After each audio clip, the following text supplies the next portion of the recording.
dessa vez. Primeira carta de Paulo aos Coríntios, capítulo 13.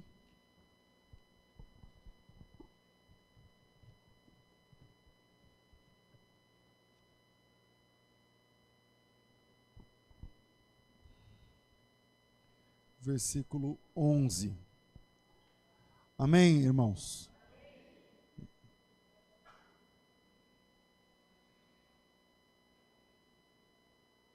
Quando eu era menino, falava como menino, sentia como menino, pensava como menino. Quando cheguei a ser homem, desisti das coisas que eram próprias de menino. Amém.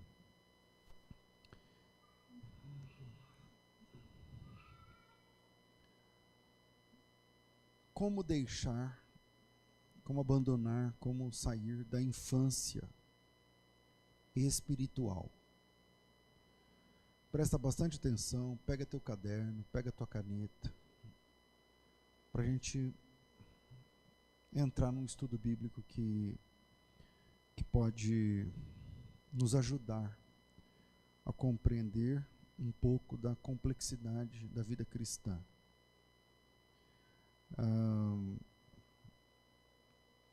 Dentro do, eu não sei, é uma outra religião, eu não lembro agora se é o budismo ou o hinduísmo, me perdoem, eu não anotei, faz muito tempo que eu li, eu não anotei.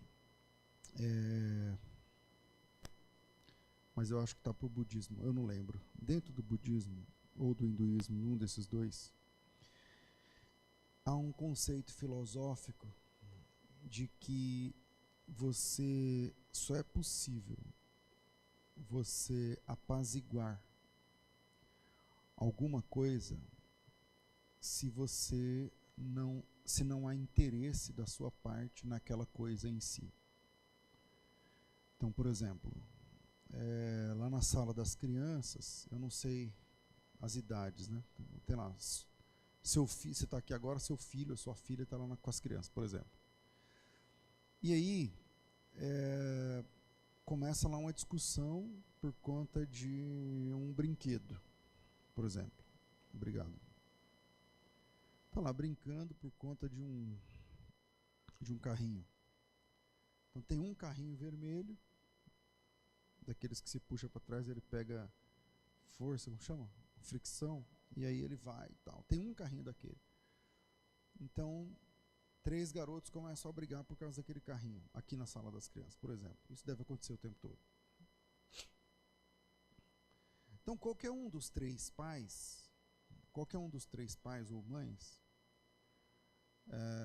pode apaziguar essa encrenca. Então, você chega lá e fala para os meninos,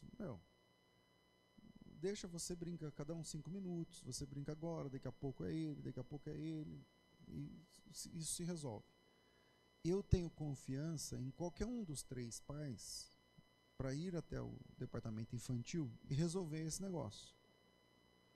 Pode ser um pai e 2 mães, uma mãe e 2 pais, não tem problema. Qualquer um pode ir lá e resolver. Por quê? Porque você pode trazer a paz naquilo que onde não há interesse pessoal. Porque nenhum dos 3 pais querem aquele carrinho. Ninguém está buscando aquele carrinho vermelho. Você não trabalha pensando nisso, você não fica o dia inteiro pensando nisso, você não tem interesse nenhum naquilo. Então, naquilo que eu não tenho interesse nenhum, eu consigo resolver. Eu consigo dar conselhos, eu consigo apaziguar. Mas, ou seja, uma outra criança que quer também aquele brinquedo não tem capacidade nenhuma para entrar nessa discussão e falar quem vai ficar quantos minutos com cada brinquedo. Mas,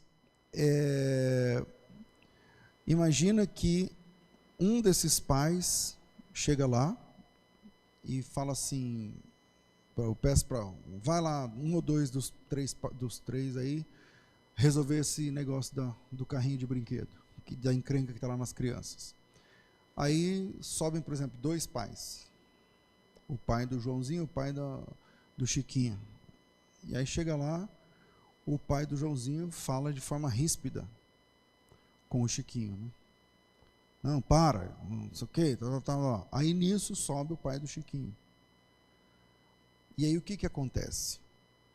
Estabelece-se um novo conflito. O conflito agora não é mais sobre o carrinho, mas o conflito sobe de instância e começa a discussão de quem é você para falar assim com o meu filho. E aí o outro fala, não, fala desse jeito porque o seu filho... E aí começa a outra discussão. Essa discussão parece que não se instala mais entre crianças, mas entre adultos, mas não, é entre crianças ainda.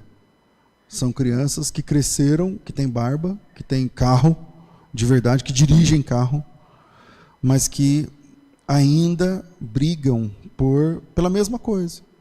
Só que o objeto agora não é palpável, mas o objeto agora é a honra, é o orgulho. Então, quem é você para falar tal coisa, não sei o que, tal que.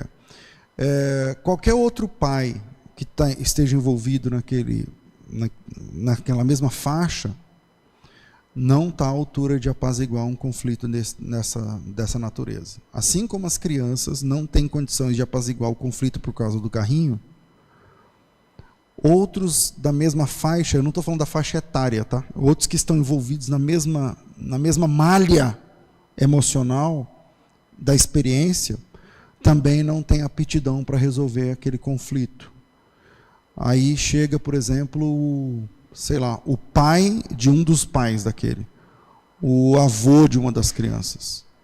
Aí esse cara, ele está no nível de resolver e apaziguar aquele conflito, porque ali, entre as crianças, tem uma briga por um objeto. Aí terminou a briga sobre o objeto e estabeleceu-se uma briga de egos. Quem é você para falar assim com meu filho? Porque quem dá educação para meu filho sou eu, porque eu sou não sei o quê. O outro, não, eu falo do jeito que eu quiser, e por não sei o quê e tal. Para estabelecer, para pacificar um conflito como esse, tem que ser alguém que está em outro patamar. Que assim como o pai pode resolver o conflito do carrinho, porque ele está em outro patamar, para resolver o conflito do ego, tem que ter alguém que está em outro patamar para quem o ego não serve. Então o pai de um daqueles que estão encrencados, o pai de um daqueles pais, o avô das crianças, estão me fazendo entender nessa história?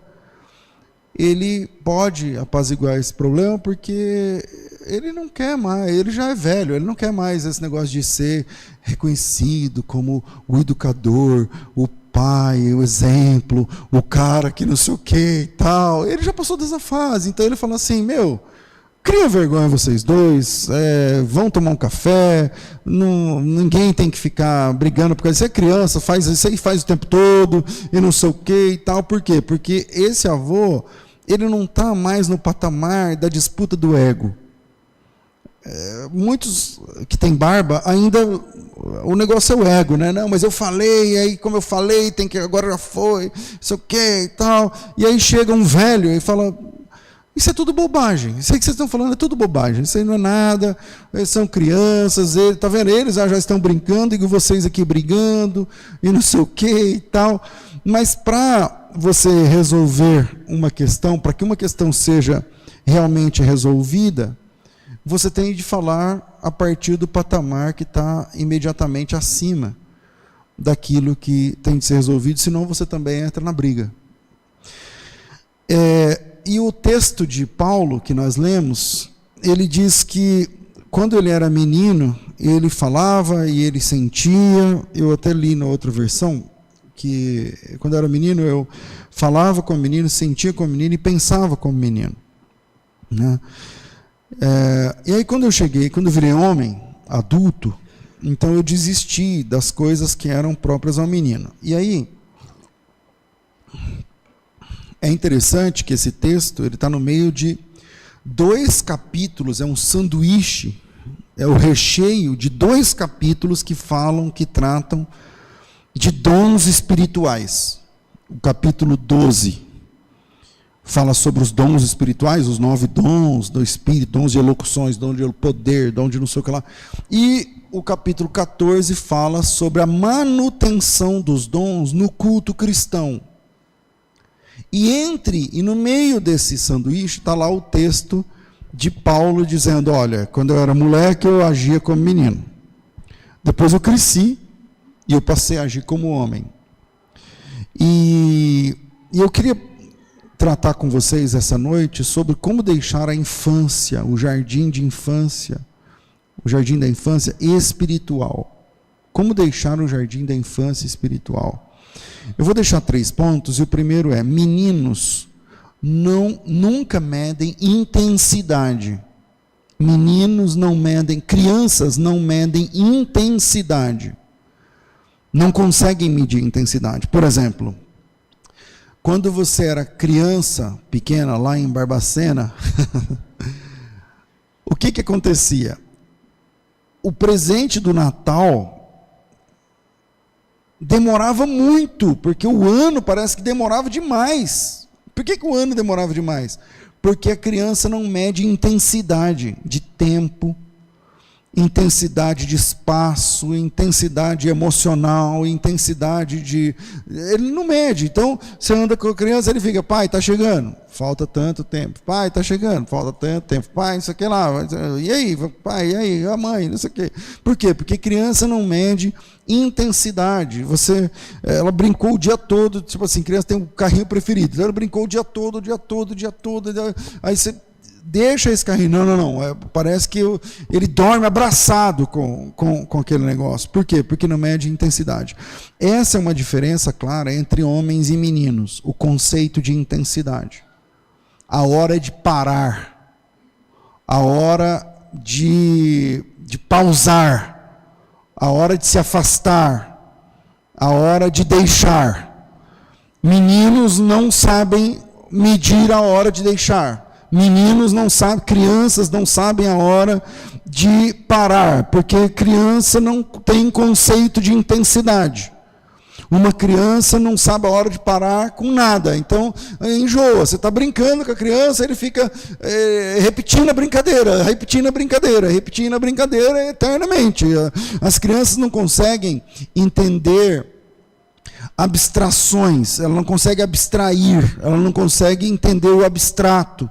Crianças não conseguem compreender limites. Então, na cabeça da criança, quando você fala assim, chega, então você deixa de ser bom e você passa a ser do mal. Porque, como criança não tem conceito de limite, conceito de intensidade, se você não me deixar comer o que eu quero, ou assistir o que eu quero, ou ver o que eu quero, ou usar o que eu quero, então você me odeia. Então, e já que você me odeia, eu te odeio também. Então, eu não gosto mais de você, e tal, não sei o quê. Bom, o que isso tem a ver com Paulo? Porque Paulo que diz assim, quando eu era menino, eu agia como menino. O testemunho de Paulo, quando ele se considerava menino, era um testemunho horrível. Era um testemunho terrível. E talvez você vai se ver nesse testemunho. Abre no capítulo 8 de Atos dos Apóstolos. Atos capítulo 8, porque pensa Paulo, que caiu na religião para estudar, talvez ninguém é obrigado, né? Então, a pessoa que vem para a fé e ele encontrou Jesus, ele começou a ler a Bíblia e caiu as escamas dos olhos, e ele começou a crescer, e ele começou a ler o Evangelho, ele começou a querer pregar, e ele começou a sonhar com o ministério, ele queria ser pastor, ou ancião, ou presbítero, sabe lá Deus o quê, profeta, qualquer nome aí, ele quer pregar, ele quer ir para frente, ele quer levar a palavra, ele quer... Beleza. Tudo bem, todo mundo, isso é o básico que acontece e tal. Só que pensa isso acontecendo com Paulo no judaísmo. Porque Paulo é judeu, ele cresceu no judaísmo. E quando ele está dizendo que ele falava, sentia, pensava como menino, ele está falando da sua experiência no judaísmo. E lá no judaísmo, ele não sabia o conceito de limite. Ele não tinha limite. Por isso a gente acha textos como esse, textos horríveis, sobre a vida de Paulo como menino na fé, e aí naquele caso na fé errada, na fé equivocada. Atos capítulo 8 diz assim, e Saulo, consentia na morte de Estevão. E esse não é o pior. Naquele dia, no dia da morte de Estevão, o primeiro mártir a derramar o seu sangue pela fé em Cristo, naquele dia, levantou-se grande perseguição contra a igreja em Jerusalém. E todos, exceto os apóstolos, foram dispersos pelas regiões da Judéia e Samaria. Alguns homens piedosos sepultaram Estevão e fizeram um grande pranto sobre ele. Saulo, porém, assolava a igreja, entrando pelas casas, arrastando homens e mulheres, encerrava-os no cárcere. Imagina a cena. Se você fosse transportado no tempo para aquele momento da história, 2000 anos atrás, encontrasse Paulo assolando as casas, imagina a cena.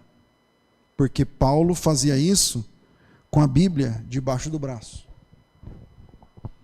Paulo fazia isso em nome da fé que ele tinha. Paulo se considerava o grande esteio da fé judaica. Paulo fazia isso defendendo a Bíblia. Eu vou chamar de Bíblia, a gente entende, né? Não, era a Bíblia deles, né? Que é o Antigo Testamento nosso, o Tanar lá, a Torá, não sei o que, é a Bíblia deles. Então Paulo fazia isso com a Bíblia, pela Bíblia.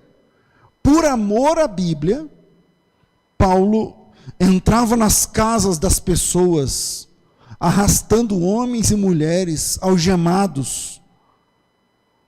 Paulo entrava nas casas das pessoas e levava-os presas, incondicional. E elas eram afligidas, elas eram açoitadas, elas eram presas, elas eram assassinadas. Paulo consentiu, o versículo começa que Paulo consentiu na morte de Estevão. O versículo anterior, que é o último versículo do capítulo 7, fala que quando Estevão foi silenciado, entregaram as vestes e colocaram as vestes de Estevão aos pés de um jovem chamado Saulo. Quer dizer, Saulo foi o comandante daquela barbárie que foi o assassinato. Pensa na cena, viaja comigo nessa cena e pensa em assistir o assassinato de uma pessoa na pedrada. Quantas pedradas a pessoa tem que levar para deixar de respirar?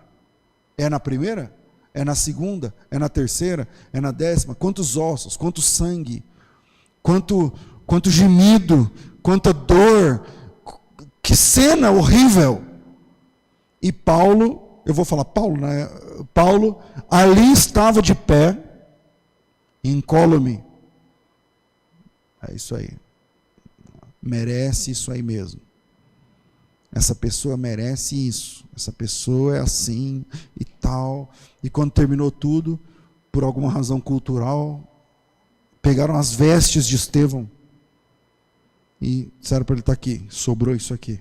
E colocaram, segundo o texto bíblico, aos pés de Saulo. E aí, lendo textos cruéis como esse, textos terríveis como esse, a gente entende que é possível, quando você tem uma fé infantil, e quando você tem um conceito infantil, e quando você é moleque na fé, como é comum machucarmos pessoas com as nossas meninices, com o nosso conceito. Como é possível matarmos pessoas. A igreja da qual nós somos herdeiros, a igreja cristã, fez isso muito na história.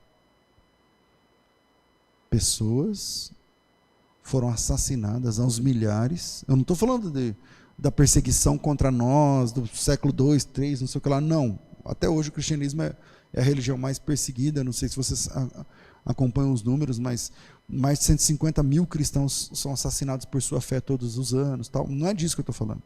Eu estou falando da parte feia da nossa história, da qual somos herdeiros, do que eu estou falando, como, por exemplo, na Inquisição. Como, por exemplo, no Holocausto. No Holocausto. O Papa da época, que eu não vou entrar muito nesse mérito, nós não somos católicos e tal, mas eu estou falando do fenômeno do cristianismo no mundo. Aqueles que falam em nome de Jesus. Entende? Aqui no Brasil, aqui,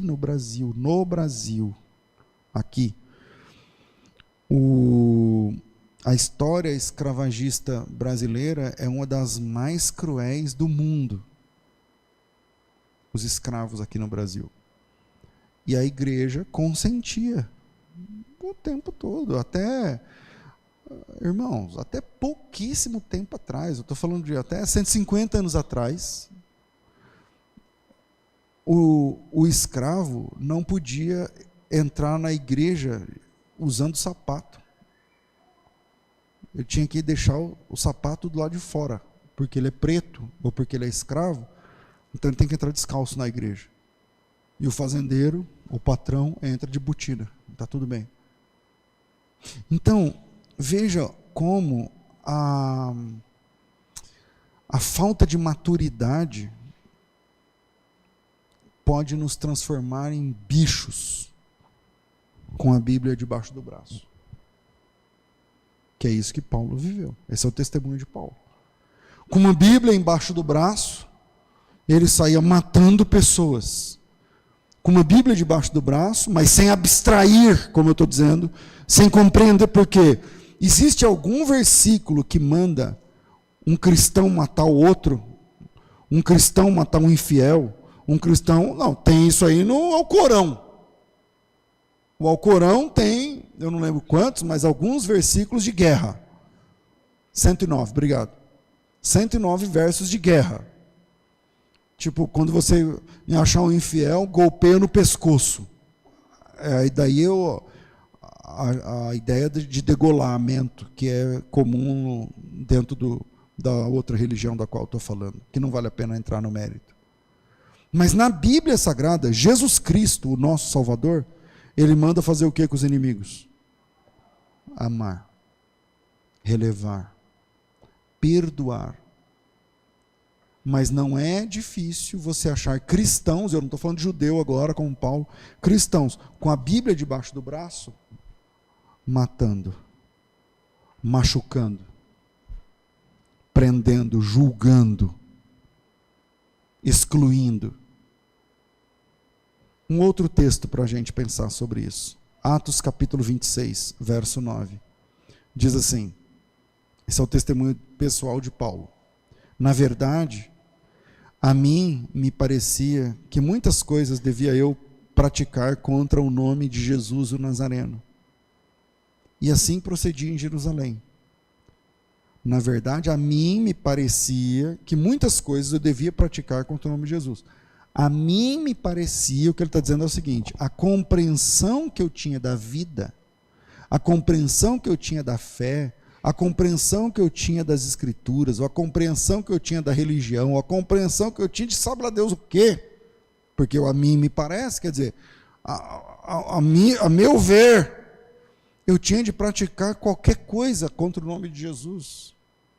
Muitas coisas eu devia praticar contra o nome de Jesus o Nazareno, e assim eu procedi em Jerusalém, havendo recebido a autorização dos principais sacerdotes. Repito, a Bíblia manda,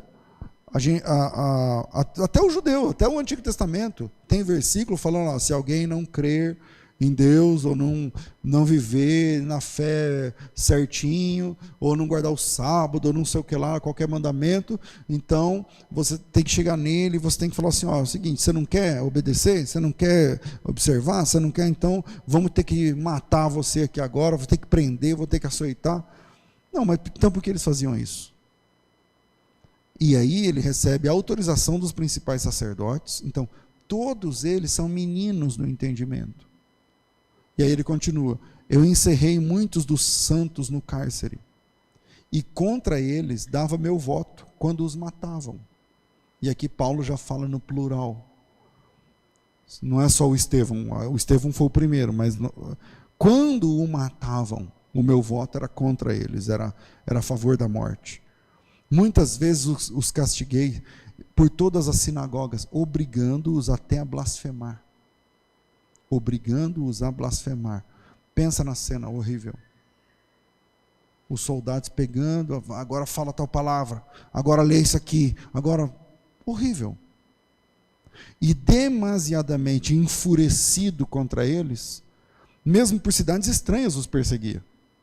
Quer dizer, a jurisdição não era a jurisdição da divisão geopolítica, não, o mapa, a outra língua não interessa, eu estou cego, eu vou para cima. Com esses intuitos, eu parti para Damasco, levando a autorização dos principais sacerdotes, e por eles eu era comissionado. Então Paulo simplesmente matava pessoas, e fazia isso usando a Bíblia. Paulo prendia pessoas, e as obrigava a blasfemar. E qual seria a base bíblica para isso? Nenhuma. Mas é a compreensão que ele tinha da vida e do mundo, é a compreensão de que ele depois vai chamar, eu pensava como menino. E como menino é o seguinte, tem que ser do meu jeito. Como menino, não, ou é assim ou então eu não brinco mais. Ou é assim ou então eu não quero. Ou é assim. Quantas injustiças foram cometidas por esse homem? E ele mesmo está reconhecendo isso. E aí, a pergunta que me vem preparando esse sermão um pouco antes de chegar aqui, é quantas injustiças nós já cometemos carregando esse livro. Injustiças contra os nossos próprios filhos. Injustiças contra os nossos pais. Porque a sua mãe não tem a mesma compreensão que você, então ela é um filho do diabo. Então ela é e tal, então ela, por quê? Porque ela não tem a mesma, ela não é do mesmo time que você. E qual seria a base bíblica para isso? Nenhuma. Qual seria a base bíblica para isso? Essa, você é moleque. E como você é menino, então você age como menino. E como menino você briga pelo carrinho e toma, e puxa o cabelo, e machuca pessoas. Porque menino é assim. A culpa é da ignorância.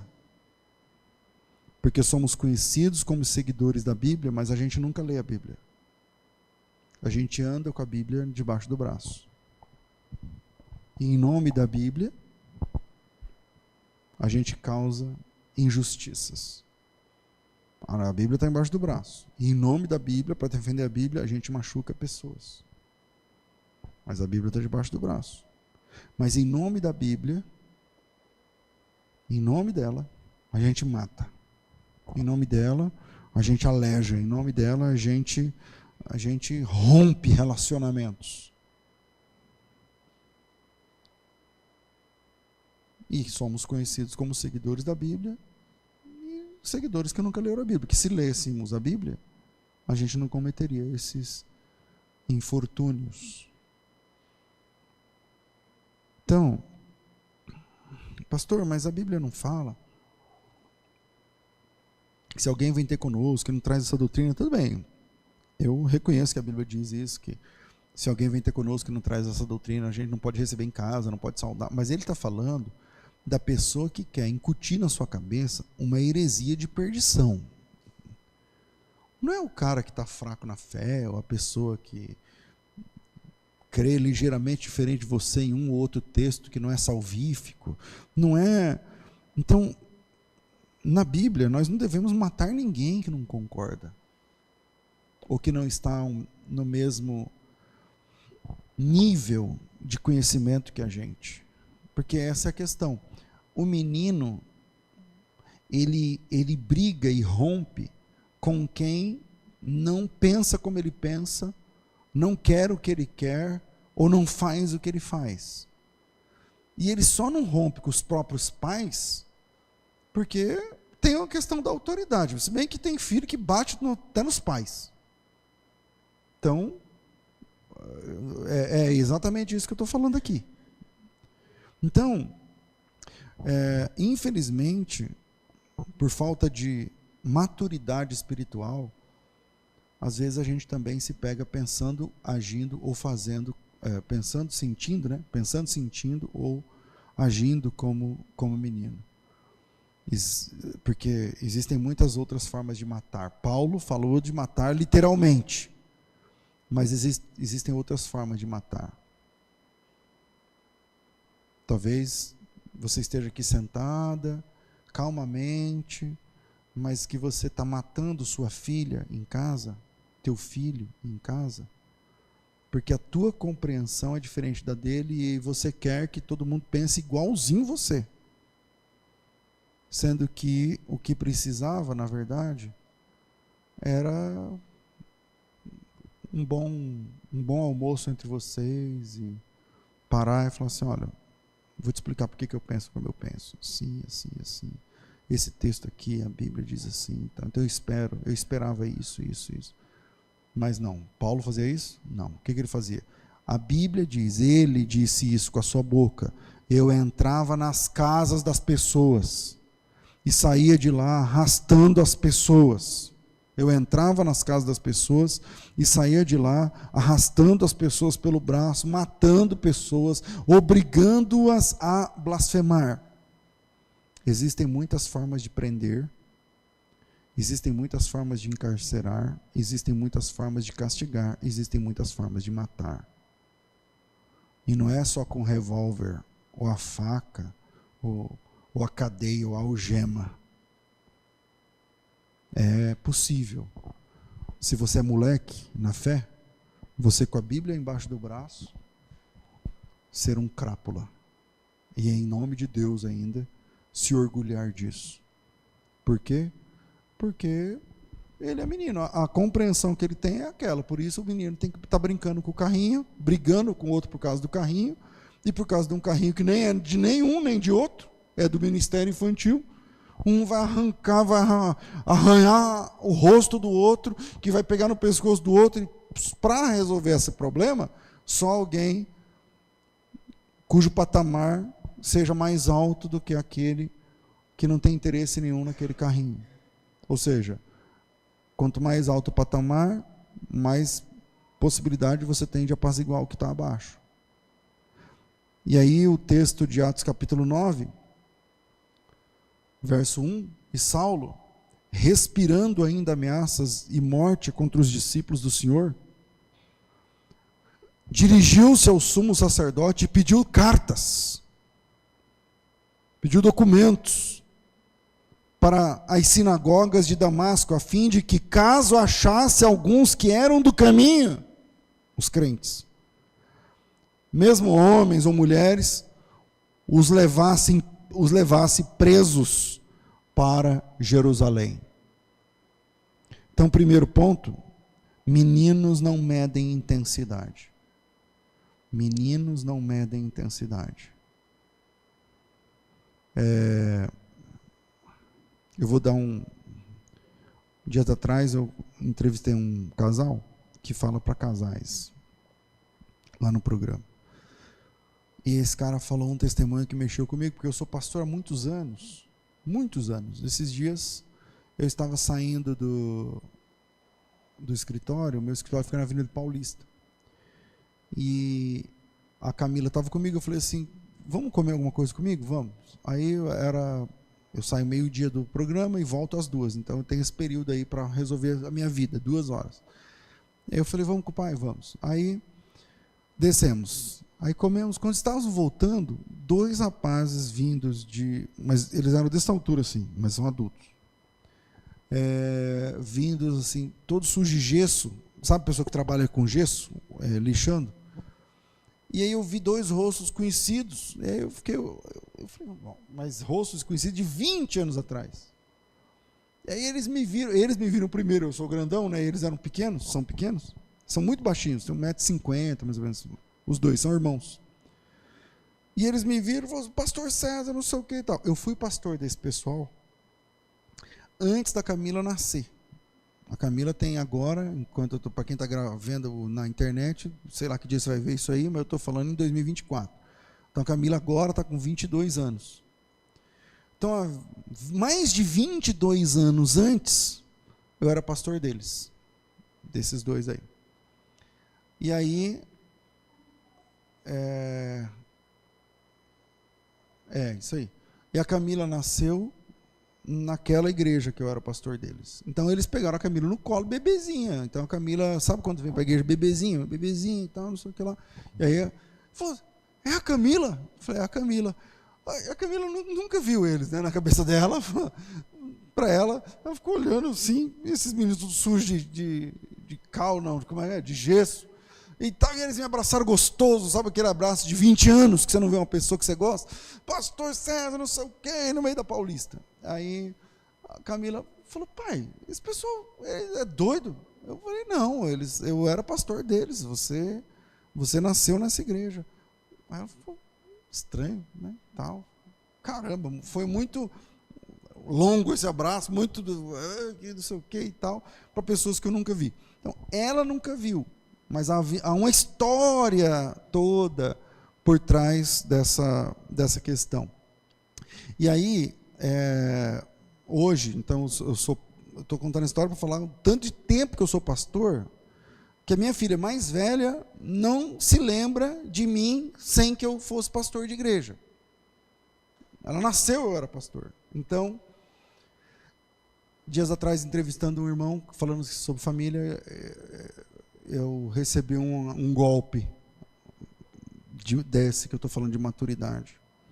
Ele disse que ele tem uma filha, e a filha dele acho que ele tem 2 ou 3 filhos, e uma delas era rebeldinha. Adolescência, sabe aquela fase mais rebelde e tal, mais difícil de lidar, o filho não quer ir para a igreja, ou quer, mas é difícil, não sei o quê. E aí ele dando testemunho, né, ao vivo. Aí ele falou assim, essa minha filha, a gente não estava se dando bem mais, porque ela não queria saber da igreja, não sei o quê, e eu pastor, e aí como é que é, e tal, não, você vai ter que ir, aí esperneando no carro, chegava lá, ficava azedo, aí tal, não sei o quê, não, comigo é assim, porque quando eu era pequeno, aquelas coisas que pai fica falando que a gente não quer ouvir. Aí, ele falou que um dia, então o relacionamento entre ele e a filha não estava bem, estava ruim, muito ruim. Falavam ali o essencial, o necessário, como pai e filho. Aí, um dia ele falou, rapaz, eu cheguei em casa, sabe quando você chega em cima do horário para sair? Então eu cheguei em casa tirando a roupa, para tomar banho, para ir para o culto. Eu acho que eu já contei esse testemunho para vocês, não sei. Ele falou, eu entrei no banheiro, e a minha esposa já estava no banheiro. Aí eu entrei, fechei a porta, já comecei a tomar banho. Quando ele entrou na casa já, gente, tem 15 minutos para a gente sair para a igreja, não sei o quê, parece que são 3 filhos. Aí nesse dia ele falou assim, eu entrei na casa, a minha filha estava no sofá, essa que a gente não estava bem nos últimos meses e tal, minha filha estava no sofá. E aí quando eu cheguei, ela falou assim, pai, hoje eu quero ir para a igreja, hoje eu estou a fim de ir para a igreja. Aí ele falou, que bom, filha, dá um beijo aqui no pai, você me deixou muito contente, não sei o que e tal. E aí ele entrou no banheiro, correndo para tomar banho, para voltar para o culto, para ir para a igreja. E ele falou para ela, temos só 15 minutos, não sei o quê. Aí ele foi tomando banho, ela estava se arrumando no espelho, e ele falando para ela, falou assim, nossa, você não sabe o que aconteceu. Ela falou, o quê? Estou vendo que você está contente, o que aconteceu? Aí ele falou, a fulana, eu não lembro o nome da filha, ele falou lá, a fulana falou que quer ir para a igreja. Hoje ela quer ir para a igreja, eu vou até pensar no que eu vou pregar, porque tantos meses assim, semanas, toda emburrada entre nós, não sei o quê, mas você vê como é que Deus, não sei o que lá. Aí ela falou assim, a mulher dele falou assim, ela não quer ir para a igreja. Aí desligou o chuveiro e falou, não é uma interpretação. Ela falou para mim, eu entrei, ela falou, pai, hoje eu quero ir para a igreja, toda alegria. Ela falou, mas ela não quer ir para a igreja. Aí ele falou, então por que ela falou isso para mim? Ela falou, porque ela quer você. Ela quer ficar perto de você. E ela sabe que para ficar perto de você, você só aceita se for indo para a igreja. Então lá na igreja, ela sabe que ela te agrada. Então ela quer isso. É isso que ela está buscando. Mas não é a igreja. Não é sobre igreja essa papo de eu quero ir para a igreja, eu quero ouvir a palavra. Não, ela quer o pai. E ela sabe que para isso ela tem que ir para a igreja. Eu falei, cara, e o que você fez? Ele falou, não fui para a igreja. Eu não fui para a igreja. Eu peguei, falei, vamos sair para comer um lanche. Liguei lá na igreja, falei, não vou para a igreja. Cancela aí o que tiver de reunião, de pregação, outro prega, outro canta, não sei o que lá. Hoje eu vou ser pai. E aí ele falou, virou uma chave para mim. Tipo, será que alguém aqui está precisando fazer isso? Porque essa é a maturidade. Ó, eu sou pastor de vocês. E como todo pastor, eu odeio quando as pessoas não vêm para a igreja. Mas estou eu aqui hoje falando que se é esse o motivo, vai, cara. Não venha domingo, vai. Fica o domingo com ela, com ele, sei lá. Porque isso é maturidade. Eu sei que você não vai desviar, não estou falando, eu não estou aqui pregando sobre, não, vem para a igreja, então não sei o quê, então não pode ser pai, você não pode ser mãe, você não pode ser... Não, eu estou falando de maturidade. De maturidade. Eu estou em qual ponto? Primeiro.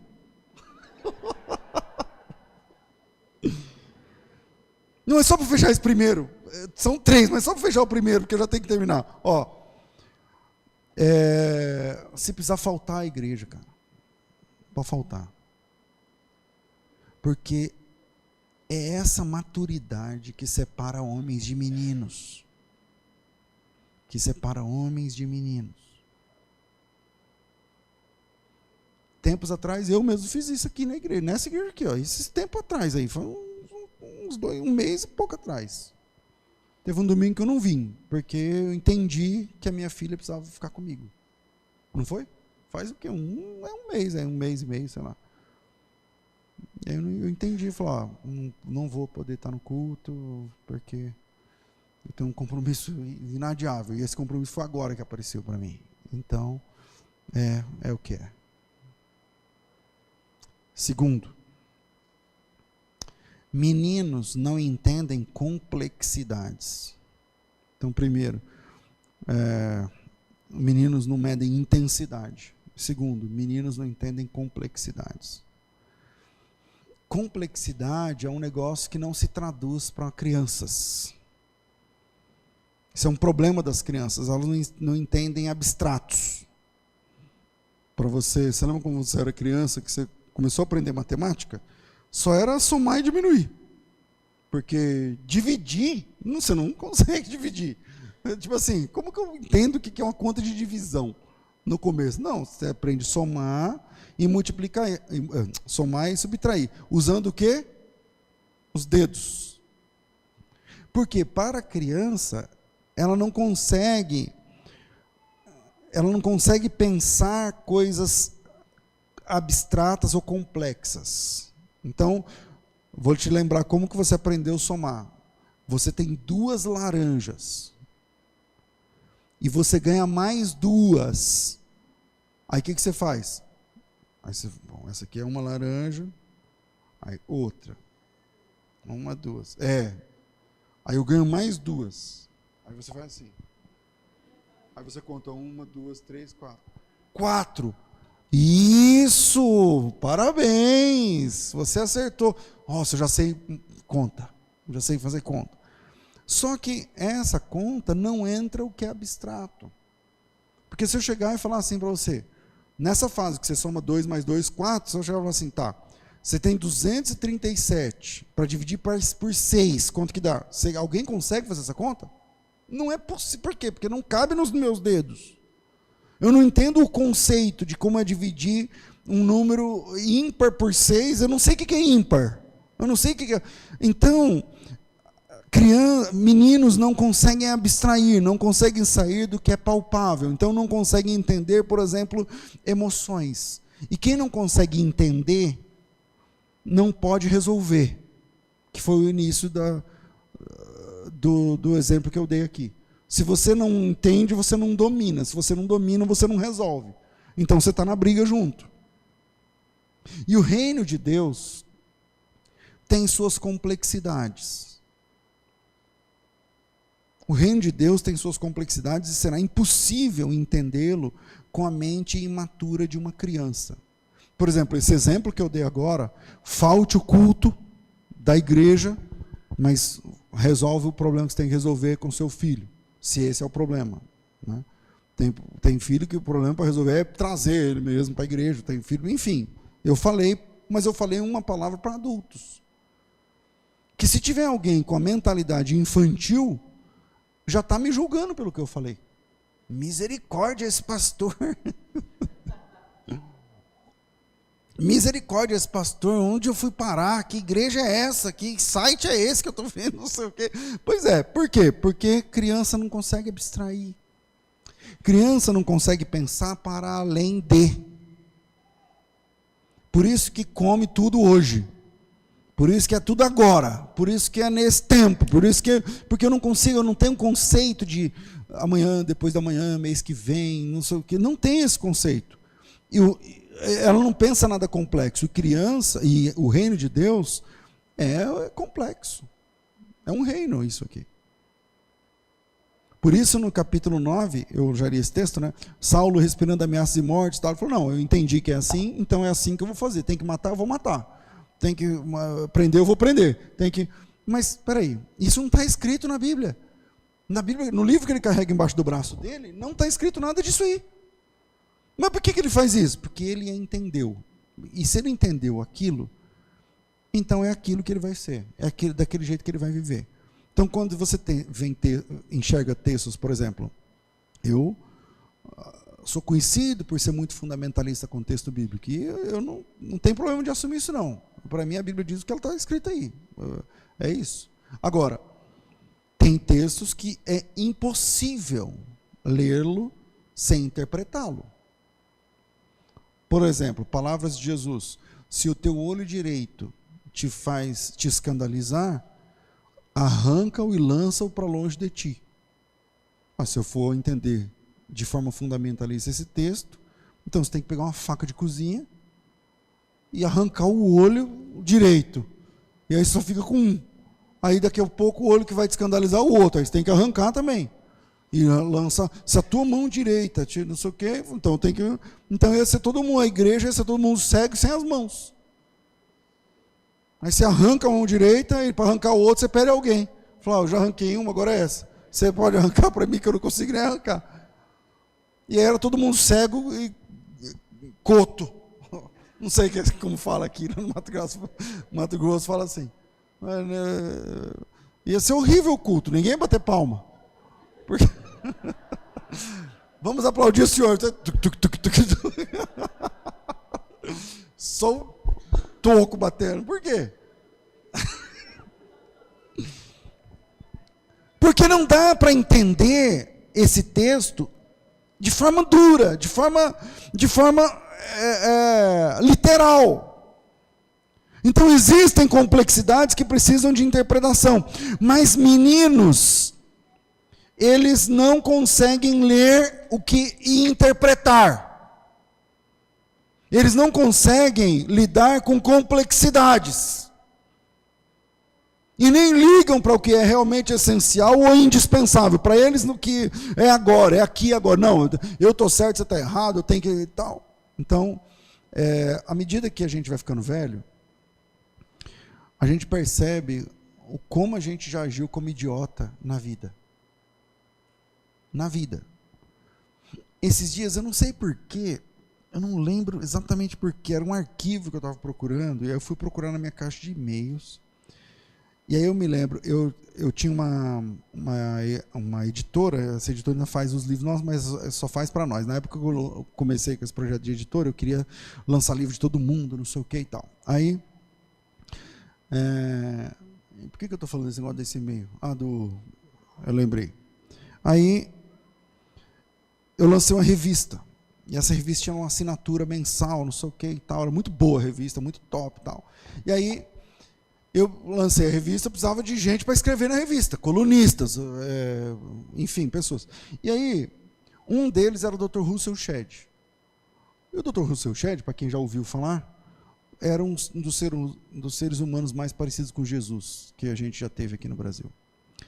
Aí eu falava, a gente falava por e-mail, né? Aí eu falava, Dr. Shedd, o senhor consegue mandar até quando o seu artigo? Aí ele falava, meu irmão, você lê o e-mail, para quem conhece ele, você consegue ver ele falando, né? Aí, ele é, não sei quem sabe, o Dr. Shedd, na verdade, ele é boliviano, era boliviano, mas ele nasceu na Bolívia, filhos de missionários americanos na Bolívia. Então ele era americano, mas nasceu na Bolívia e viveu no Brasil.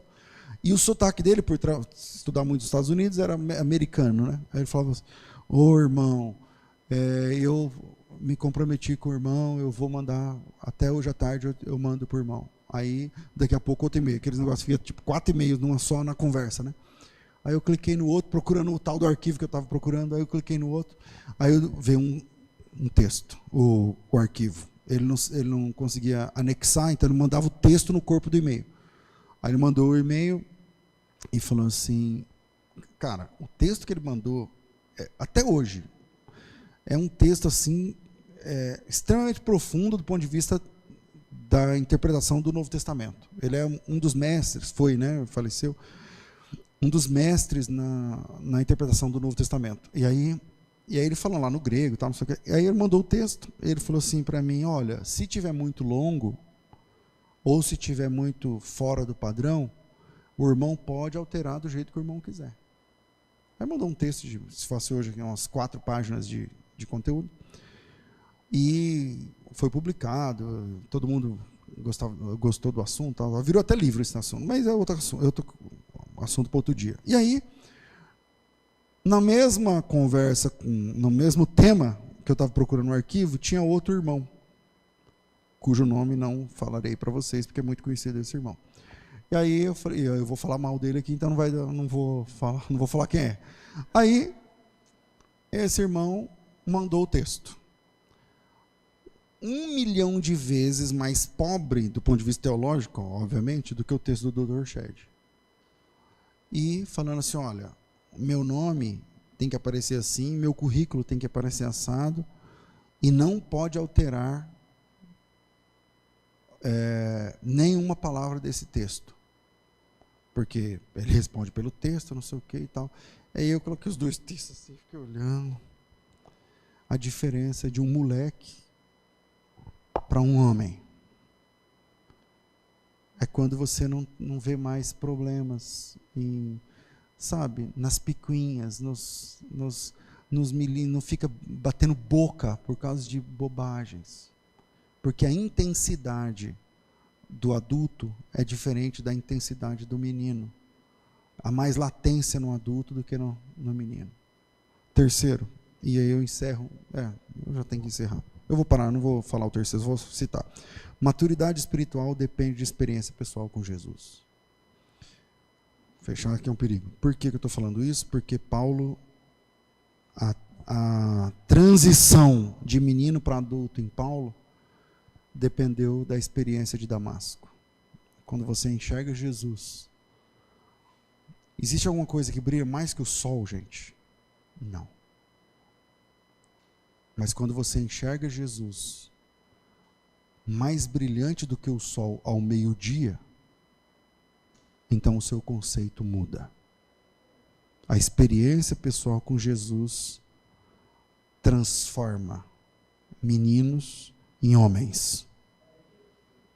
E aí a gente para de fazer coisas de meninos, de brigar por porcaria, de bater boca por causa de besteira, porque nós alcançamos em Cristo uma nova estatura, que é a estatura do varão perfeito. Que Deus abençoe vocês em nome de Jesus.